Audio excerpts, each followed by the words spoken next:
nga ng walis tingting ang magandang tignan. Di ba dahil yung isang tingting, basta isa lang, hindi kaya magwalis. Pero pag pinagpupus mo, nandun ang matibay na walis tingting na magwawalis sa dumi.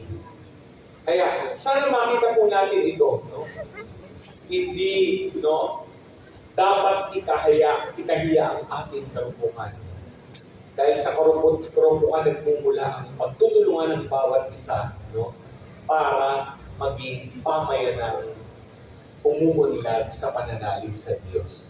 Yung ikalawang katangian ay kapakumbabaan. Ang isang bata, alam natin, kapag minasto ng magulang, magpapakumbaba at susunod.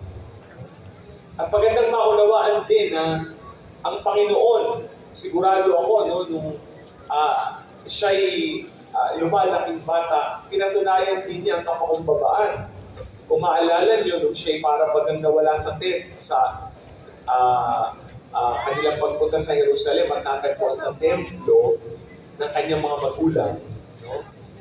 Kahit sinabi niya na siya'y nandun dahil sa ginagampanan lang niya ang trabaho ng kanyang ama, pagkatapos na lang, sumunod siya kay Maria at Jose. Bumalik sa kanilang tahanan. Ganyan ang mahalaga sa buhay natin. Alam niyo, pag ang namamayani ay kayabangan, yung pataasan, hindi huunlad ang kahit anumang organisasyon. Hindi huunlad ang kahit anumang pamayanan, ang kahit anong parokya. Kailangan magpakababa ang bawat isa, at makita na sa gitna ng ating pagka-imperfecto, pwede tayong, sabi nga, bumangon sa kahit anong mga problema dahil alam natin sa pagpapakumbaba, nandiyan ang pagsasaayos ng mga nasisirang relasyon. Kaibigan, kapag may hidwaan kahit sa pamilya, di ba, kahit sa pamayanan, ang umihiral ay pride. Tama po ba? Pride. Fried chicken, fried rice, dami, ha? Hindi naman pwedeng ganoon. Dapat, yan, yung pride ay ibaba. At alam natin, pag naging humble tayo, hindi humble. Marami po tayong, sabi nga, mararating. Pinatunayan ko ng Diyos, dahil nagkatawang tao siya. Alam naman natin yan. Diyos na siya, pero nagkatawang tao siya para sa ating kaligtasan. At ang buong pakumbabang pinakita niya, siya ay, sabi nga, nakabayubay sa krus para matupad niya ang misyon na iniata sa kanya ng Ama. Noong panahon niya, pag pinako ka sa krus, isang malaking kahihiyan yung ikaw ay ituring na kriminal at mamatay sa krus.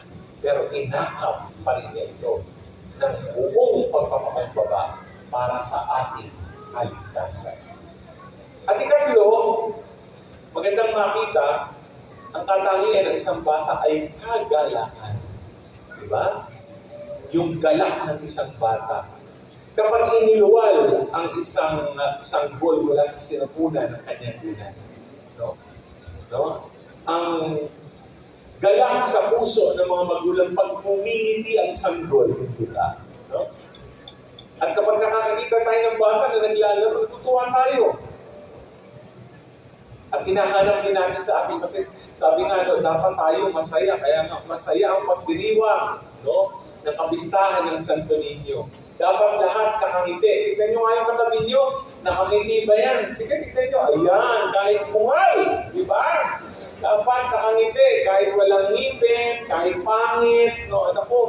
Umingiti. Ang mga pangit gumaganda. Basta umingiti. Ayan.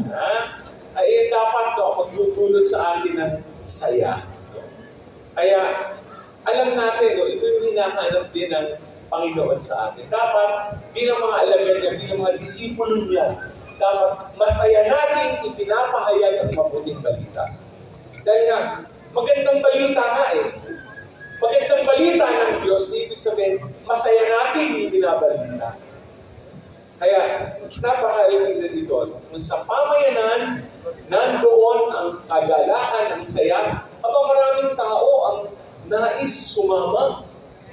Pero isipin nyo kung makikita sa parokya natin, puro mga nakasimangot, malungkot, mga mukhang pasas, pag matanda mukhang puro sa mukha, no? Ay, naku, lalayo-lalo yan, hindi tayo mag-grow as a community, no? Pero pag lahat nakangiti, lahat masaya, gusto sumama. Sabi nga nila, no? Contaminating yung ating mga smile, ang ating mga laughter, ang ating mga saya. Amen mo ba?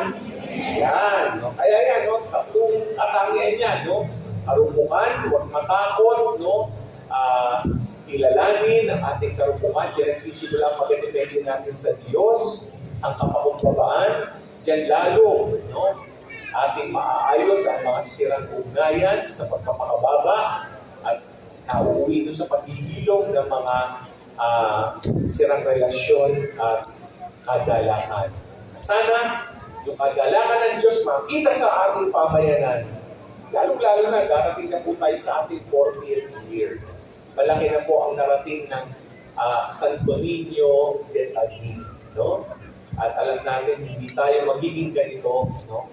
Kung hindi dahil sa ating dinadakilang Santo Niño.